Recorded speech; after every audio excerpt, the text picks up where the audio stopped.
We are back with another episode of the Marketing Millennials podcast. Today, I normally don't have two guests, but I have two guests in the podcast, which makes it even more fun to have a podcast with two guests. So I'll let them introduce themselves. But excited to talk. We're going to talk all things TV. TV is exploding right now. Everybody's wondering how to do it right. Meghan crushes TV, so we're gonna talk TV today. So I'll let you two introduce yourselves. Yeah, I'll go first.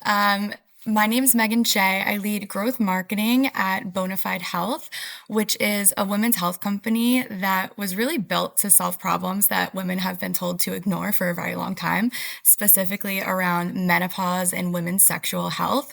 I think what really makes us different is that everything we do here is science-backed, clinically studied, and hormone-free.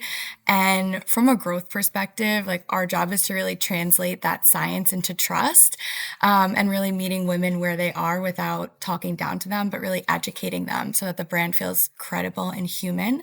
And I know this podcast is called Marketing Millennials, but for any aging millennials that are listening, perimenopause is knocking on our door. So go check us out. I was actually listening to a Good Hang podcast with Amy Poehler, and Jennifer Lawrence was like scratching her ear, and she's like, just so you know, that's a sign of perimenopause. And it was like, I did not know that. I thought it was hilarious because I listened to that like 2 days ago, so it was hilarious. Yeah, we don't have products that help with ear itch, but hot flashes and other things, we got you. Cool. Yeah, well, I'm Romano Bottini. I am a senior client development manager here at Tatari. If you didn't catch the first part of the series yet, Tatari helps brands and agencies buy and measure ads on TV that feel a lot more like digital. So we work across all inventory sets, think streaming, linear, online video, whether that's something super highly targeted on CTV, like retargeting or lookalike modeling, all the way up to things as big as the Super Bowl on NBC. The big difference is that we don't just run the media. We try to measure it against real business outcomes with an incremental focus. So anything from CAC and ROAS to reach and frequency. Amazing. So we're going to dive into TV today, but the first question I have is, so I know TV as an ad channel wasn't entirely new to you, Meghan, but you changed how you used it. So what wasn't working for you in the early days with more sporadic TV tests, and what finally pushed you to rethink your approach to TV?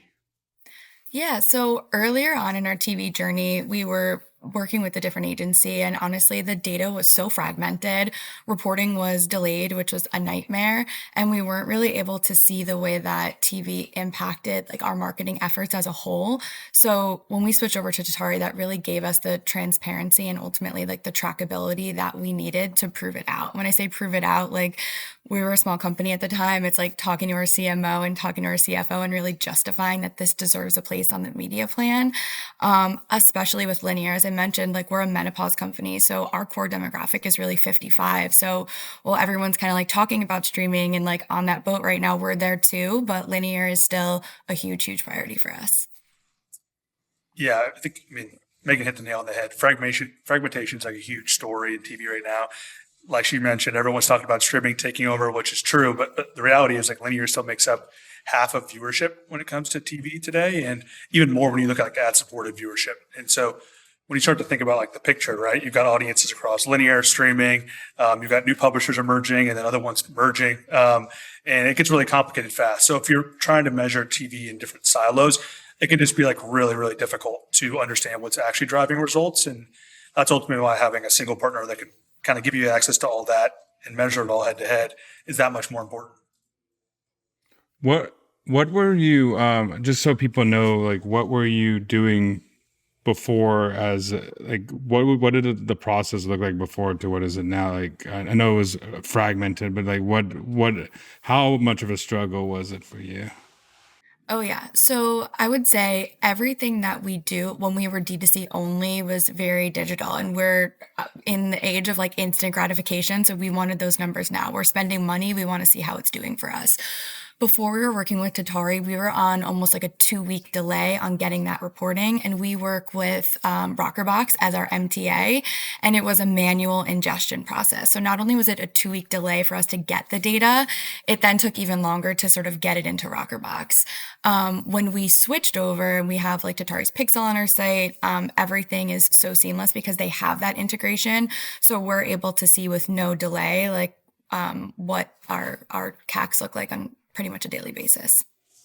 Yeah, I mean, I know my wife is in D2C and she runs digital for a beauty brand, and she would be panicking if it took 3 to 4 weeks to get data. I would be panicking as a marketing officer, even in B2B, like nothing should take 2 weeks to get data. That's just something, especially as a marketer who's spending money, every dollar counts. But I know you initially came into TV with performance marketing mindset, but what did performance TV, and then I air quote that, mean to you at the start, and how has the definition of performance TV evolved over time?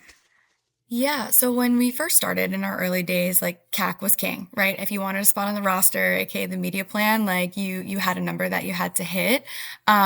So that's how we used to see it. And when we were talking about performance TV, that was a very clear call to action with an offer, driving the user to our website.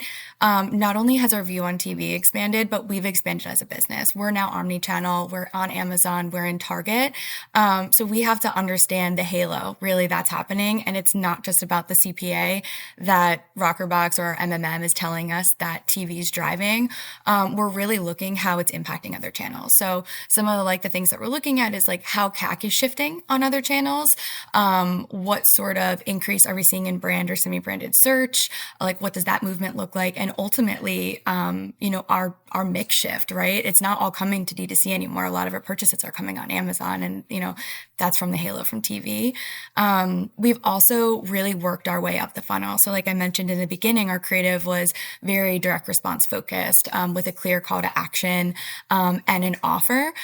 We've also slowly started building our way up into this rebrand where not only are we addressing, symptom relief with one of our products, but we need to connect in women's brains. Like when they think about menopause, they're thinking about Bonafide. So our creative strategy has shifted as well. Yeah, I think I'll let Romano add to that, but I do think that it's also harder when you digital does so much to increase all other channels, and digital doesn't get as much if you're running D2C and you're trying to grow every channel, because I know you can do targeted ads on Amazon, but then your halo effect of Amazon's going up and in stores. So I think that's also the benefit of TV, just adding on, is that you want people to think about when they're thinking about your product, when they're in store, when they're on Amazon, when they're on here, to just think about your name and the brand recognition. And also in the age of AI, where now people are searching best support for menopause, best products, you want your name to be searched on the internet a lot. So TV is a great way for that. But I asked Romano to add on to this. No, you guys both hit the nail on the head. I think this evolution, or this story, is something we hear a lot from scaling performance-driven brands, right? Like TV in the early days is purely a DR play. It's CAC and ROAS and whatever core metrics you care about, and that's it. But at least our philosophy is that TV's greatest strength historically has always been reach at scale, right? So there aren't many channels today where you can get 15 to 60 uninterrupted seconds of time to basically tell your brand story to millions of people without competing for someone's attention on Instagram feed or something like that. And so that type of brand building and impact, we see that kind of show up well beyond a standard in-platform CAC, right? So you've hit some of the key metric we've looked at. So things like higher click-through rates on social, larger retargeting pools, branded search lift, and then obviously impact to other sales channels as well. So I think Meghan's team's doing a great job of trying to triangulate all that and understand what the impact of TV might be. And I think, we hit on this a little bit, but a lot of times TV is also great for a strategy shift, because you did shift from just being digitally native product to being on Target. So how has I know you said at the beginning you really cared about CAC as king, but how Mhm. does TV play a role when you deeply care about efficiency, but you also know that retail is a priority?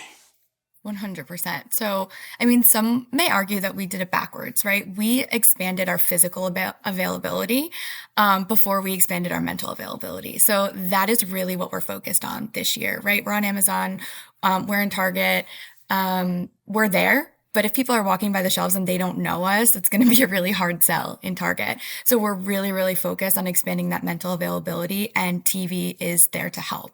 I don't think that we're in the place right now. And if there's other smaller D2C brands that are looking to like dip their toe in, you're not going to go just from optimizing to CAC to buying on a reach and frequency scale, right? So although we are moving our way up the funnel into a more like awareness focused top of funnel channel, we are still looking at some of these core metrics like the impact on branded search and how it's playing with our other channels to still justify that spend, although it's like not completely direct response.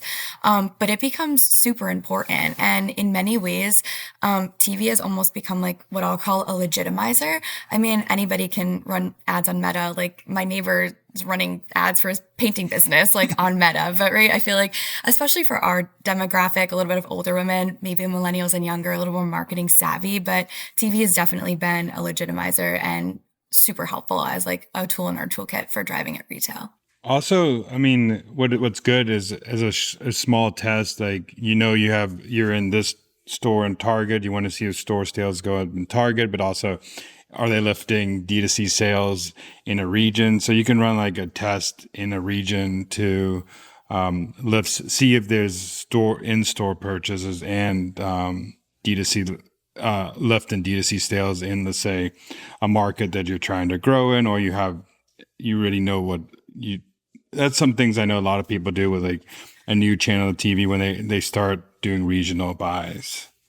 Definitely. I think there's always a trade-off to that as well, though, right? That media gets a little bit more expensive. So the learnings are always important, but they do come at a cost. So you got to make sure that you're planning those tests accordingly throughout the year. Yeah, that's a good point too. I think that sometimes you have to go wide for pricing, and Yeah. you let the creative win.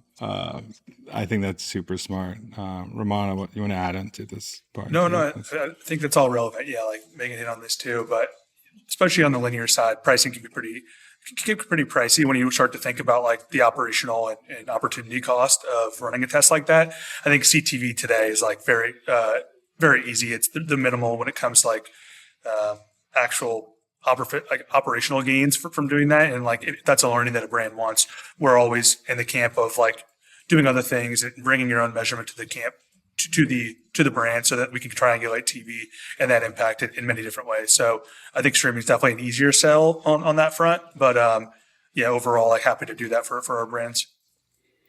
And I know we talked about that.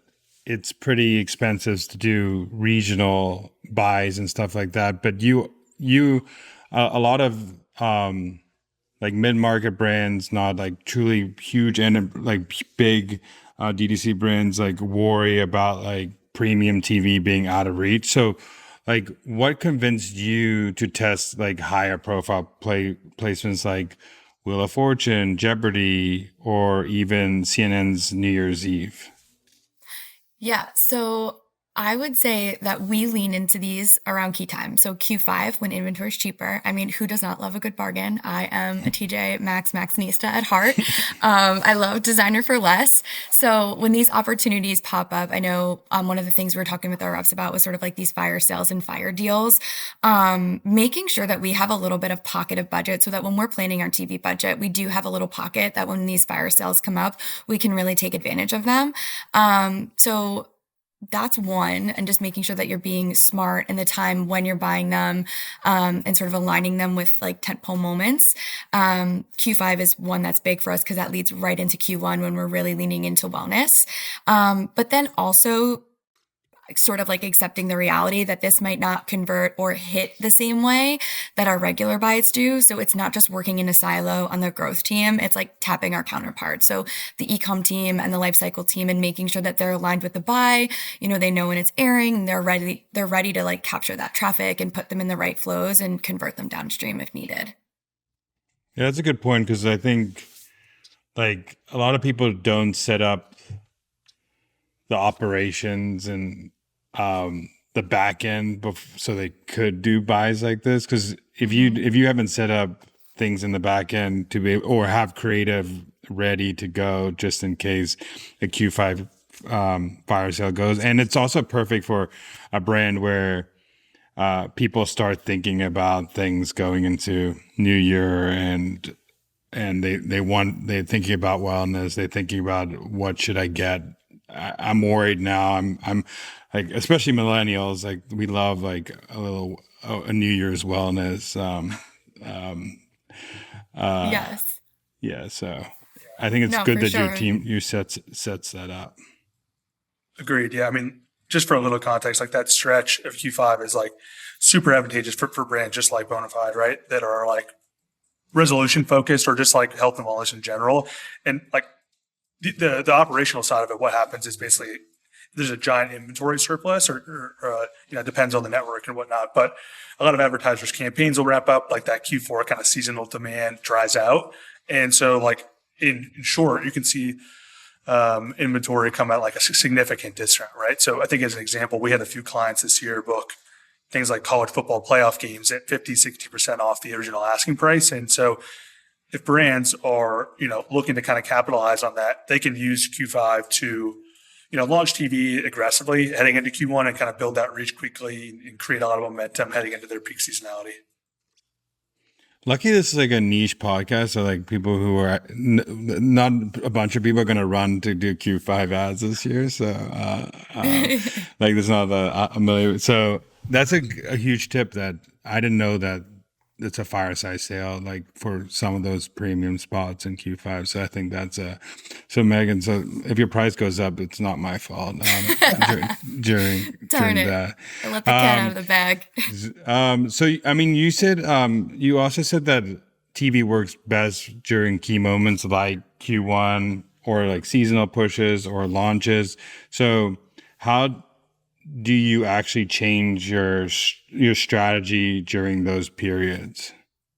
Yeah. So, I mean, as a wellness brand, like definitely a heavier investment in Q1 makes sense for us. I know a lot of brands, lean in Q4. That's when we tend to pull back a little bit. Like Q1 is really like our Super Bowl moment.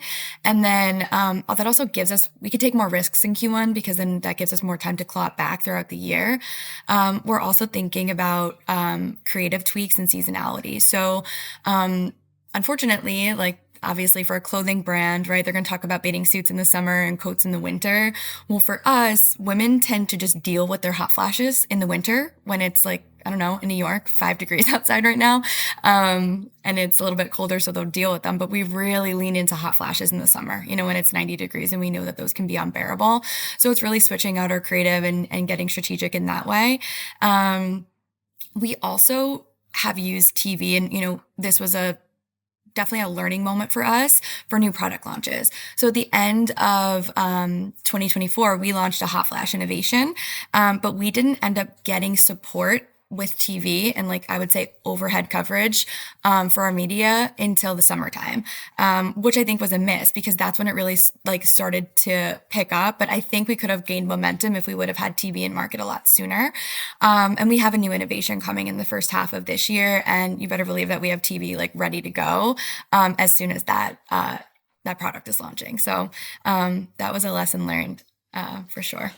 Yeah, I think people also forget that before you do something, you need to like have drum beats before your product launch. You need a little bit of, hey, we exist. Oh, here's our new launch. Like we exist. You don't need to like have super, but you need those little drum beats. And a lot of people put so much pressure on a launch that they do everything just on launch day. And then it kind of is just this serotonin going down because you just like lost, like it's either you win big or you lose big. But those drum beats help like get you prepared. Like even Black Friday, where having drum beats leading up to Black Friday is better than having just everything go when it's super expensive on Black Friday to pay to play.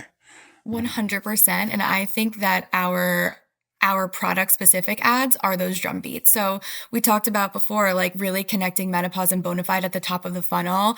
I look at that as our always on. And then during the key times, like new product launch, you'll hear a product drum beat. Then over the summer, you're going to hear more about hot flashes. And then those are kind of like our pulsing moments, but we want to make sure that that brand message is sort of always just like, hey, don't forget about us. We're here.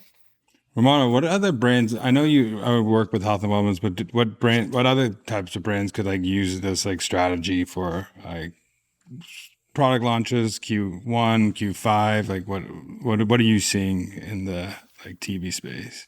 Yeah, I would say it's pretty agnostic. Like I think just because like your the peak seasonality of Q4 is like the demand might not be there as much. That doesn't necessarily mean you can't use it to your advantage. I think for other brands, like think apparel or I don't know, home goods, things like that. Like it's a really good time to eventually kind of understand your audience and TV a little bit more, right? So if you're seeing success with sports throughout the year and you're kind of just dipping your toe in the water there, you can basically go in there and say, all right, like we're going to take a big swing based off the data we have and understand if that's something we can drive forward, and if something we want to pay the bigger price for down the road next year. So I think it's just a good time for brands to kind of like set up their testing long term and better understand what these kind of more tentpole moments can do for them overall as a business. I also think I think as like a growth marketer, I'd like to get your opinion on it, but I think this you have to capitalize on moments where things are cost lower, where a lot of people wait and say, okay, I'll wait for my Q2 budget. I'll wait till my Q3 budget. It'll get cheaper in Q5 next year. And then they've missed out on serious like moments in the year where CAC is lower or fire sale sale happens. And I could have done this drum beat or I could have spent. So like, how do you think about like capitalizing on moments where, like you could push CAC or like push a little bit more budget, and instead of waiting it out? I feel like the thing I tell my team all the time is scared money don't make money. Like Oh, you I gotta love be, it. you Yeah. gotta be willing to take risks and you gotta lean in. I will say if you're working for a smaller, scrappier company, that's a lot easier, right? As you start to evolve and get bigger, like, yeah, you have to work things up the chain. But as a culture in an organization, you need to be aligned on when to take risks and when to lean in. I think it's super, super important. I think also, I mean, I'll go to another picture because we talked about a little bit how you had really bad tracking at the beginning.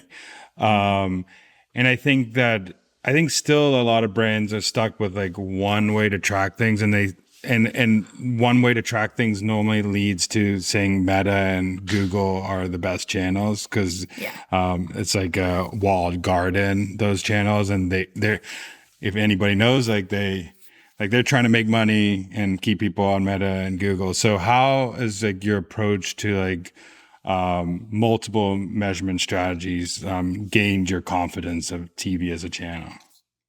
Yeah, so we use a triangulation approach. I think in our early days when we were just running on TV, I mentioned we used MTA and we use Rockerbox. That's easy when you're just running on search, Meta, and just a few channels. But as we've really expanded, we needed to expand our measurement portfolio as well. So we use MTA, that's sort of like at the top of our triangle. And then sort of at the bottom bases are platform data and our MMM. So those are the three numbers that we're triangulating against. As we've moved to omni-channel and we're working our way up the funnel in the channels that we're spending on, this year, like our approach is to turn that triangle, and we want MMM to really be at the top, and really just use MTA and platform as sort of like a gut check and more for like daily decisions, just because we don't get that MMM data as frequently. So that's really the three pieces that we're using. That has also really helped us gain confidence, I would say specifically with Tatari and TV, because those MMM numbers are much more aligned with the platform data that we're seeing. It also allows us to take into account for the halo effect and Amazon, right? Because if we're just looking at Amazon in a silo, that CAC could look amazing. Whereas when you're working with an MMM, you can model that in and it will take credit, from your meta spend, from your TV spend. That's really driving that growth on Amazon. So that's going to be key for us this year to rotate our triangle. Yeah, that's a super good point, because I think that sometimes you are running channels and then the halo effect are affecting other channels, but then you stop it for like digitally because it's not working as well digitally, or it wasn't working better, but like Amazon's going up and retail's going up, and maybe digitally like CACs are a little higher, and you're not giving credit to like that these ads are working overtime for these other channels as well. So I think that's a super good point. Romano, what do you see as like, is this the best approach that you see people doing, or like what are some other ways to like measure TV effectively? Yeah, I mean, there's a lot of ways to do it. No measurement solution is perfect at the end of the day. If it would, I think, if we get that silver bullet, we would all be trillionaires. But the reality is, like, we always encourage brands to bring other measurement solutions as well as using ours. So I think Tatari's platform measurement is really great about understanding the intra-campaign decision-making, right? Like network versus network, creative versus creative, things like that. But there's obviously, more at play here, like Meghan's called out. And so whether it's MMM, MTA, or Tatari platform, I think using a combination of those things and trying to understand how, fluctuations in TV spend and those types of changes can impact the overall business. And that ultimately just gives brands more confidence to continue leading our learnings for more of the day-to-day. Also, like, plug for your team, we're giving them access to these platforms as well. So it's like our team at Tatari is plugged into, our Recast and our Rockerbox. They're not only like helping us make buying decisions based off of the data that they're seeing, but they're also putting themselves in our shoes in the world that we're living in and who we have to be accountable to, and using those to help make decisions as well. Yeah, that's super important to have like a partner that's like has insight of what you are doing and not just spewing out like industry benchmarks and this is what other people are doing. So I think that's super important. I also want to, like, I know people have like this mindset that, and again, it's because they're like, we have this like mindset of instantly running ads on Meta and instantly running ads, but like, where was that moment when TV clearly proved that it was more than just like running an ad? What was that moment where it was actually driving the business forward? Yeah, I think for us, there's a couple instances, but one that comes to mind for me is we really do mine a lot of our customer reviews. And as we're trying to prove TV out, we read a review that kind of talked about, okay, I saw this ad on Meta, and then I went to go talk to my doctor, like my OBGYN, about this product. And she confirmed it was great, but then I forgot about it. And then I saw the ad on TV, and then I bought it. So to me, that was like TV being a legitimizer, and also turned our thinking around that, it was always, okay, TV's brand awareness, TV's top of funnel, it's bringing new people in. But in that instance, TV was actually the closer. So it can work in different segments. So to me, that was pretty cool. So yeah, it's really not always just awareness. And also it's not just running ads. Like we've really seen the impact when we're looking at the halo, and Tatari has helped us measure that. Amazon's a big player in the space, right? Like subscriptions, I feel like are becoming, people are, especially in Q1, right? People want to save money. They're a little more subscription averse. Amazon's easy. They got those easy returns, and there's a huge, halo from TV to Amazon, and just being able to help, understand that and measure that to see the real impact, has been great for us. So it's not just running ads. You can actually see where it's driving. Amazon just making it so much harder for people who just own digital, but it's still, but it's still, a gift and a curse. I know it's like a great channel, but also like if your sole responsibility is increasing digital sales and like D2C sales, And LTV and owning that yeah, customer data, and then you're just yeah, giving it to Amazon. yeah, it's a lovely channel, but also a hard channel to compete with because of shipping and all that good stuff. Yeah. Yeah, I mean, the only thing I'd add there is like we've seen more and more of that as brands roll out Amazon. Just from the consumer angle, it's hard to beat at the end of the day. And so, like more and more, the more and more you expand into Amazon and other retail channels like that, the more and more important it is to ensure that you're factoring that into all your channels, not just TV. But when you think about the journey for a customer on TV, right? Like someone sees your ad, searches you up on whatever their search engine might be. First thing that probably is going to pop up if you're advertising there is going to be their Amazon link. So something to be considerate of when you're launching TV and make sure that you're factoring it in. Just thinking about too, like the creative, and just using that as a lever, right? Like, you know that she's going to see the ad and probably still go to Amazon, but what type of offer can you put on TV? Like, how can you sweeten the deal so that when she is comparing the two, she goes where you want her to go?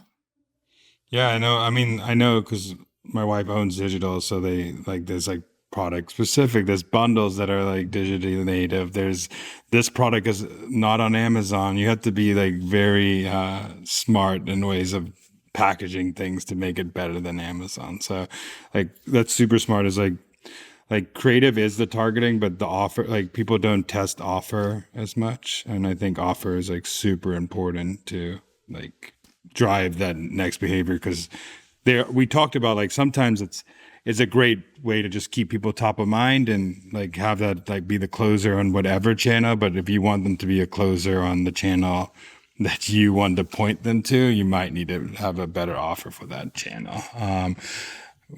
A couple more questions for you. I mean, I know that a lot of like mid-market brands who are feeling stuck that say like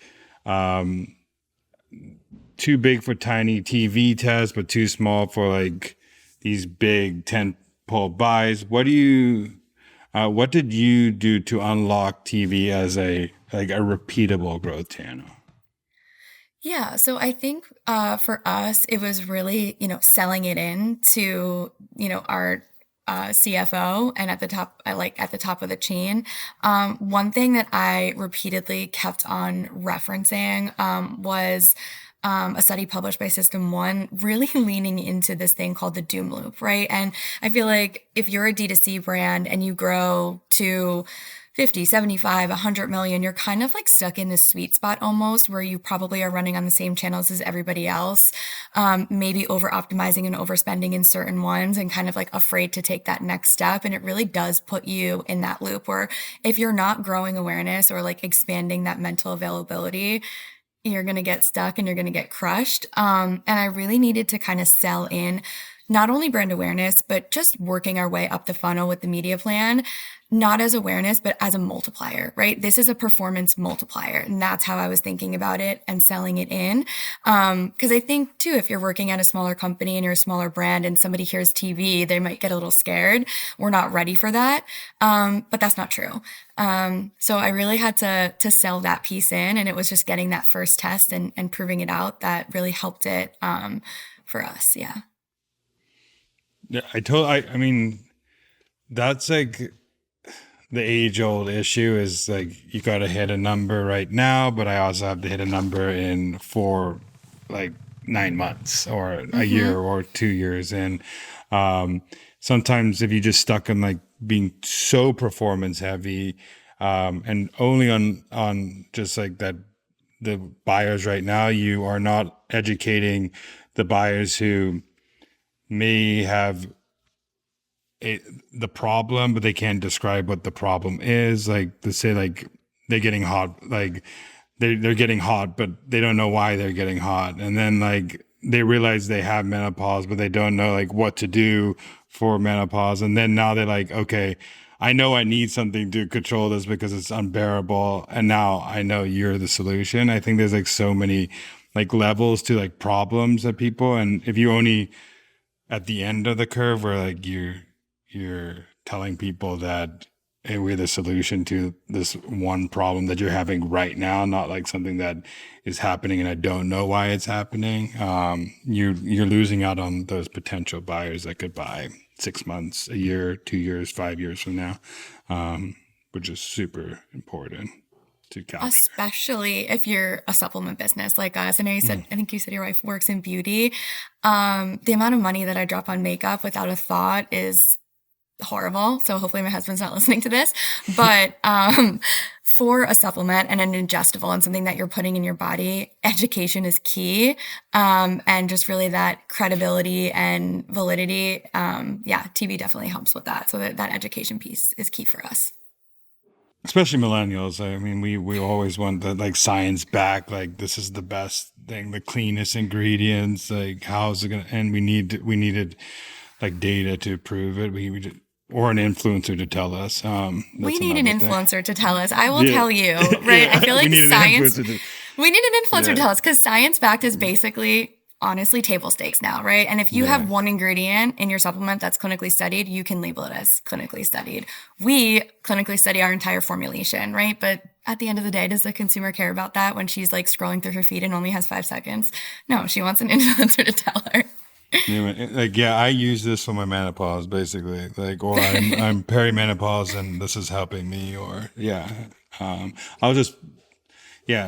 science backed is table stake, especially in that industry, and even in like beauty, and a lot of like people want to know that it has clean ingredients, it has this, it has that. Like, if you're trying to win a certain type of buyer, I think too, just as we're talking about influencers, there's one point that I didn't hit on really around creative. One thing that we're leaning into this year is that if we know something is working on social, right? Like people want to hear from influencers, women want to hear from other women. Don't overthink TV creative. It doesn't have to be this, $100,000 of, cost going into it. We can really lean into some of this more UGC and like lo-fi creative and throw it up on TV and get a test and a learn really quick. So I would say keep it simple and really don't overthink the creative too much. Yeah, and to add to that, like I think that's one of the biggest levers creative in general is like one of the biggest levers we've seen that can make TV work a little bit harder for your business and drive stronger response. And so I don't think necessarily like Megan called out was like the quality of production that's like Super Bowl level that's important. It's really more the commitment to a creative iteration. So figuring out what works, testing, learning, and then iterating on whatever's resonating is like the really important part. And so just essentially not treating creative as like a one and done asset because that ultimately can drive a lot of business that we've worked with to see performance levels go to new heights. Yeah, I think, the messaging is as important as like the creative. And if you're like, it doesn't matter what level of creative, the messaging is telling someone that we solving your problem and it hits on their problem and it's at the right time that they want to, or they're thinking about it. It's gonna resonate. And especially like now where people now think like half the ads are going to be AI during the Super Bowl. Lo-fi might actually be working in this age of AI. Are you guys taking bets on that one? No, I know there is one ad that is supposed to be like they flaunting that it's AI only, like they only made this ad with AI. But I wonder how many TV ads are going to be AI only in the Super Bowl this year.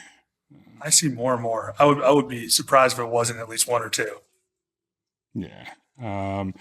Lastly, I'd like to ask everybody in this podcast is what is a marketing hill you would die on? Oh my God, do you want to go first, Romano? I think. Is yours going to be TV? Mine's going to be TV related, but like I'll die on this hill that I think TV, like some brands are more ready for TV than they think, right? I think brands either kind of like we've called out already, either think they need to swing for the fences and TV is a really expensive channel, which is going to cost them millions of dollars to get into. And I just don't think that's the reality today. Obviously, like there's a time and a place for those things if you line it with your business. But there's an easier, like lower hanging fruit to start, right? We've had brands start with, a few $1,000s, just starting with retargeting. We've had brands that do, proper linear tests with 50 to 100K a month. And so I just think the reality is that if you're a business that's starting to see diminishing returns on social channels or kind of your core performance segments, like I think there's reason to at least give TV a shot, because it's not going to, I don't think it'll eat into your budget as big as some people think it might. So that's something that I'm always a big proponent of. I would say marketing hill I would die on is continuing, and maybe this is just coming from like a small D2C, like are my grassroots, but moving fast, right? Not being afraid to fail and taking risks. I'm a risk taker by nature, but really leaning in when a cultural moment hits. I feel like there's the type of person who's kind of going to go and really ask everyone, is this a good idea? Is this a good idea?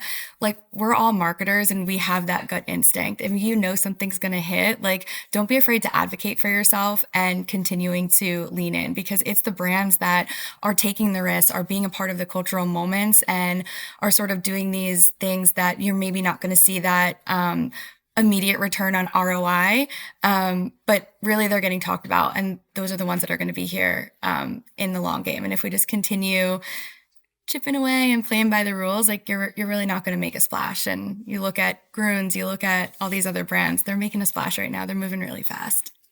I also think it goes to what you said earlier, is like your motto is scared money don't make no money. And like you have to be able to push at the right time and take that risky push, even if it could fail, because like culture moments die off.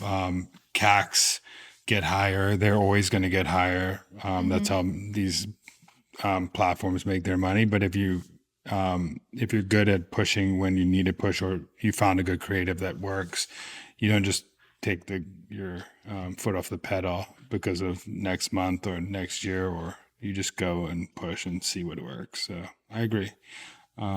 Any closing thoughts from you both, like on where can people find you as well? LinkedIn, just Meghan Shea. Yeah, reach out on LinkedIn if you have any questions. I love chatting in the New York area, so I try to pop into the city at least like a couple times a quarter for meetups, but I live in the suburbs now. But if you ever want to chat, definitely reach out.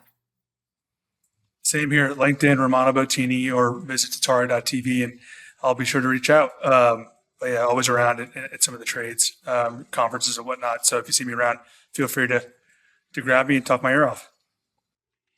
Thank you both for joining. And yeah, I think it's TV is having its moment. It's so hard to understand what's working, what's not working, who's doing it right, who's doing it wrong, if you should do it, if you should not. So it's like, and what should you have in place to make sure it works? So I think this was a good conversation to understand how Meghan's doing it to make it work for her brand. So thank you so much for everybody for listening, and thank you to both for joining.